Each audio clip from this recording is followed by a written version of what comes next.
മരുന്നുകൾ നിങ്ങളുടെ ആരോഗ്യത്തെ എങ്ങനെ നശിപ്പിക്കുന്നു, മരുന്നുകൾ ആരോഗ്യം നശിപ്പിക്കാത്ത രീതിയിൽ എങ്ങനെ നിങ്ങൾക്ക് എടുക്കാം എന്നുള്ളതാണ് ഇന്നത്തെ വീഡിയോയിലൂടെ ഞാൻ നിങ്ങളുമായിട്ട് ഡിസ്കസ് ചെയ്യുന്നത്. ഞാൻ doctor Amina, medical officer Prana natural care centre.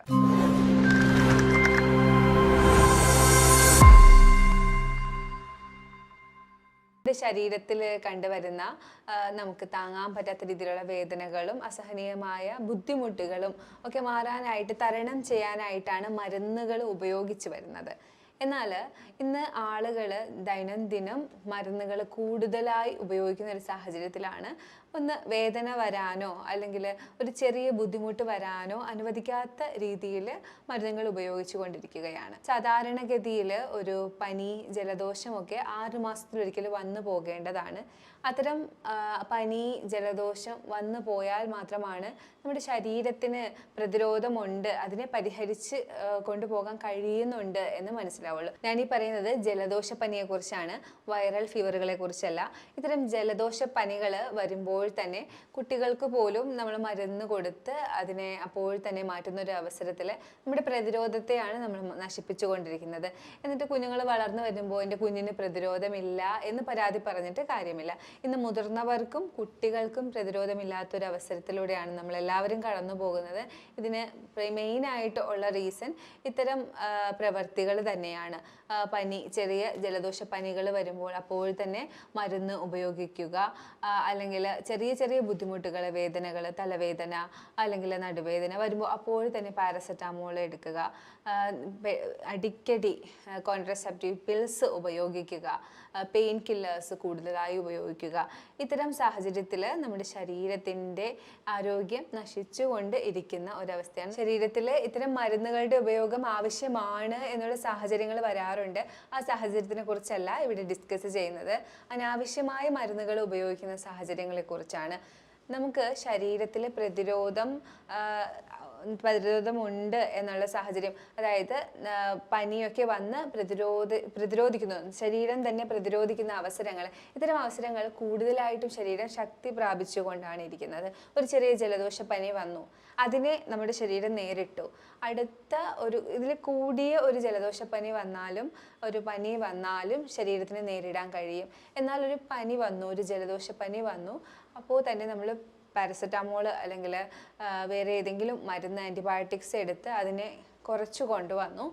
അടുത്ത ഒരു പനി, ഇതിനെ കൂടിയതോ കുറഞ്ഞതോ ആയിട്ടുള്ളൊരു പനി വന്നു കഴിഞ്ഞാൽ ആ ശരീരത്തിന് അതിനെ പ്രതിരോധിക്കാൻ കഴിയില്ല. ഇങ്ങനെയാണ് പ്രതിരോധ ശക്തി നമ്മളെല്ലാവരും നശിപ്പിച്ചുകൊണ്ടിരിക്കുന്നത്. മരുന്നുകൾ എപ്പോഴും സിംറ്റംസ്, അതിൻ്റെ ലക്ഷണങ്ങളാണ് കുറയ്ക്കുന്നത്. പല സാഹചര്യങ്ങളിലും ഇത് അനിവാര്യമാണ്. പല ഡോക്ടർമാരും വെറുതെ മരുന്നുകൾ കുറിക്കാറില്ല. ഇത് വേണ്ട എന്ന് പറഞ്ഞ് മരുന്നുകൾ കുറിക്കാത്ത ഡോക്ടർമാരുമുണ്ട്. എന്നാൽ മരുന്ന് എടുത്താലേ എൻ്റെ അസുഖം മാറുള്ളൂ എന്ന് ചിന്തിക്കുന്ന രോഗികളുണ്ട്, ജനങ്ങളുണ്ട് എന്നുള്ളതാണ് പ്രശ്നം. ഉദാഹരണത്തിന് ഇപ്പോൾ ഡെങ്കി ഫീവർ വന്നു, നിങ്ങൾക്ക് വേദന സംഹാരിയായിട്ടുള്ള മരുന്ന് തരുന്നുണ്ടാവും, ടെമ്പറേച്ചർ കുറയാനുള്ള മരുന്ന് തരുന്നുണ്ടാവും, ഇൻഫെക്ഷൻ കൺട്രോൾ ആവാനായിട്ടുള്ള മരുന്നുകൾ ഇഞ്ചെക്റ്റ് ചെയ്യുന്നുണ്ടാവും. അപ്പം അത്തരം സാഹചര്യങ്ങളിൽ ആ ഒരു ട്രീറ്റ്മെൻറ്റ് അനിവാര്യമാണ്. എന്നാൽ ഞാൻ നേരത്തെ പറഞ്ഞ പോലെ ജലദോഷപ്പനി 6 മാസത്തിലൊരിക്കൽ വന്നു പോവേണ്ട ജലദോഷപ്പനിയാണ് വന്നതെങ്കിൽ ഇതേ മരുന്നുകൾ ടെമ്പറേച്ചർ കുറയാനും ആൻറ്റിബയോട്ടിക്കും അതുപോലെ തന്നെ വേദന സംഹാരിയും ഗ്യാസ് മാറാനുള്ള ടാബ്ലറ്റും അടങ്ങുന്ന ഒരു സെറ്റ് കോഴ്സ് കഴിക്കുകയാണെങ്കിൽ ഉറപ്പായിട്ടും നമ്മുടെ പ്രതിരോധം തന്നെയാണ് അവിടെ നശിക്കുന്നത്. അത് മാത്രമല്ല, ഇത്തരം മരുന്നിന് അടിമപ്പെട്ടുകൊണ്ടിരിക്കുന്ന ആളുകൾ, ഇപ്പോൾ മരുന്ന് കഴിക്കാതെ പറ്റില്ല, വേദന വന്നാൽ മരുന്ന് കഴിക്കണം, ഒരു ചെറിയ ബുദ്ധിമുട്ട് വന്നാൽ അപ്പോഴേ മരുന്ന് കഴിക്കണം.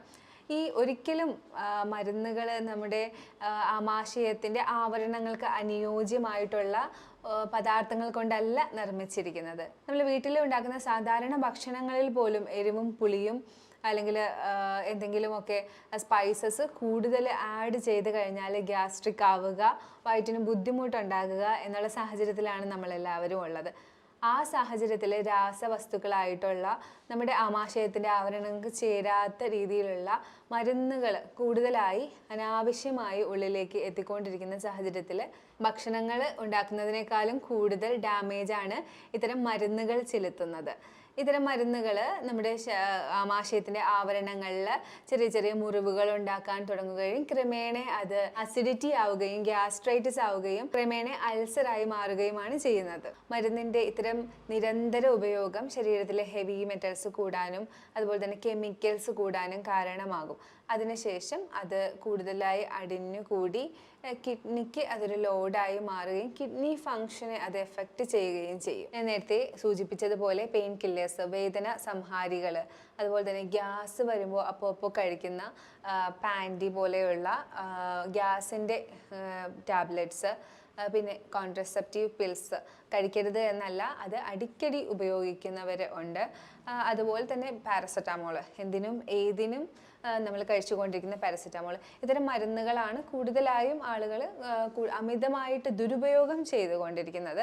അപ്പോൾ ഇത്തരം സാഹചര്യങ്ങളിൽ അങ്ങനെ എടുക്കാതിരിക്കുക. ബുദ്ധിമുട്ടുകൾ ഒരുപാടുള്ള സാഹചര്യത്തിൽ ഒരു ഡോക്ടറിൻ്റെ പ്രിസ്ക്രിപ്ഷനോട് കൂടി നിങ്ങൾക്ക് മരുന്നെടുക്കാവുന്ന, ഒരു ഡോക്ടറും അധികമായിട്ട് നിങ്ങൾക്ക് മരുന്ന് എഴുതരില്ല. എന്നാൽ സ്വന്തമായി ചികിത്സിക്കുന്ന മരുന്നുകൾ കൂടുതൽ കഴിച്ച് ബുദ്ധിമുട്ടുകളെ ഒഴിവാക്കുന്നവർക്കാണ് കൂടുതലായി ഞാൻ ഈ പറഞ്ഞ പോലെ കിഡ്നിയുടെ പ്രശ്നം അല്ലെങ്കിൽ മരുന്നുകൾ കഴിച്ചത് കാരണം ഉണ്ടാകുന്ന പ്രശ്നങ്ങൾ ഭാവിയിലും ഉണ്ടാവുന്നത്. എന്നാൽ മരുന്ന് മാത്രമാണോ നമുക്ക് ഇത്തരം പ്രശ്നങ്ങൾ ഉണ്ടാക്കുന്നത്?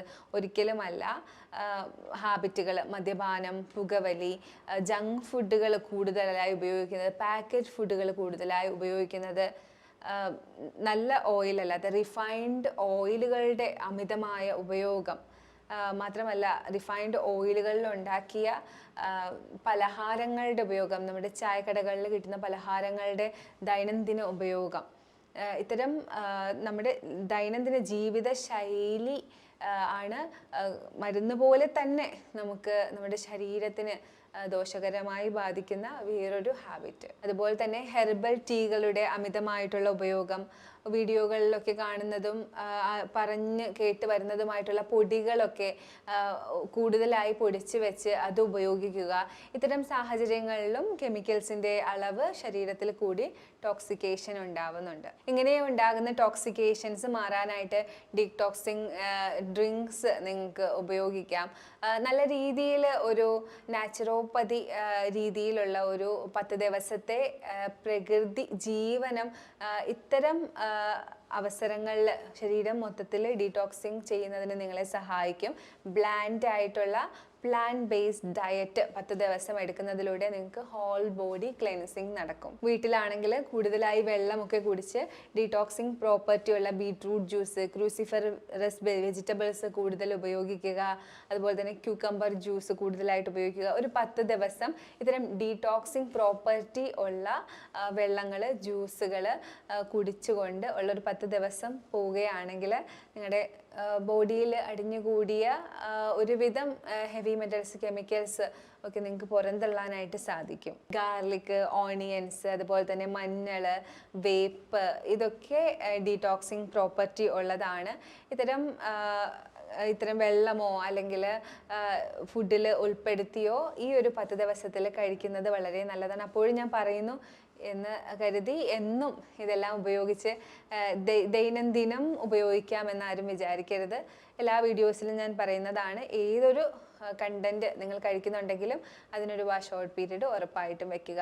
ആവശ്യത്തിനുള്ള പീരീഡ് മാത്രം, ഏതൊരു ന്യൂട്രീഷൻ ആയാൽ കൂടി അത് ആവശ്യമുള്ള പീരീഡ് മാത്രം ഉപയോഗിക്കുക. നാച്ചുറോപ്പതിയിൽ നമ്മൾ steam bath, mud bath, turmeric bath ഒക്കെ കൊടുക്കുന്ന ചികിത്സാ മുറകൾ, എന്തിനാണ് ഇത് കൊടുക്കുന്നതെന്ന് എപ്പോഴും പേഷ്യൻസ് ചോദിക്കാറുണ്ട്.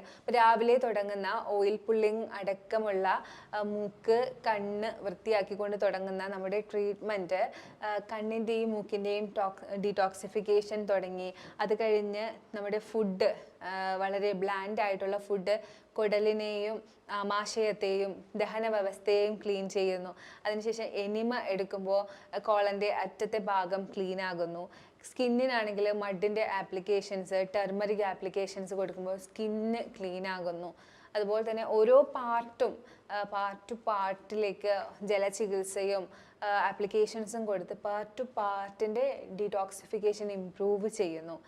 കൂടാതെ liver pack, kidney pack, GH pack, അങ്ങനെ പലതരം പാക്കുകൾ ഉപയോഗിക്കുന്നത് കാരണം ഓരോ അവയവങ്ങൾക്കും പ്രത്യേകം അതിൻ്റെ പ്രവർത്തനങ്ങൾ കൂടി കൂടുതലായിട്ടും ഡീടോക്സിഫിക്കേഷൻ നടക്കുന്നു. ഇങ്ങനെയാണ് എപ്പോഴും നാച്ചുറോപ്പതിയിലൂടെ നമ്മൾ ഒരു ബോഡിയെ കംപ്ലീറ്റ് ആയിട്ട് നമ്മൾ പ്രവർത്തിച്ചു വന്ന മരുന്നുകളുടെ ഉപയോഗമായാലും കെമിക്കൽസിൻ്റെ ഉപയോഗമായാലും ജങ്ക് ഫുഡിൻ്റെ ഉപയോഗമായാലും കൂടി വന്ന ഹെർബൽ ടീകളുടെ ഉപയോഗമായാലും ഒക്കെ പരിഹരിക്കുന്നത്. ഞാൻ ഈ പറഞ്ഞ കാര്യങ്ങളൊക്കെ നിങ്ങൾക്ക് ഉപകാരപ്പെടുമെന്ന് വിചാരിക്കുന്നു. ഞാൻ പറഞ്ഞ കാര്യങ്ങളിൽ നിങ്ങൾക്ക് എന്തെങ്കിലും സംശയമുണ്ടെങ്കിൽ ഈ കാണുന്ന നമ്പറിൽ നിങ്ങൾക്ക് കോൺടാക്റ്റ് ചെയ്യാവുന്നതാണ്. ഇനി വേറൊരു വീഡിയോയിലേക്ക് കാണുന്നത് വരേക്കും ബൈ.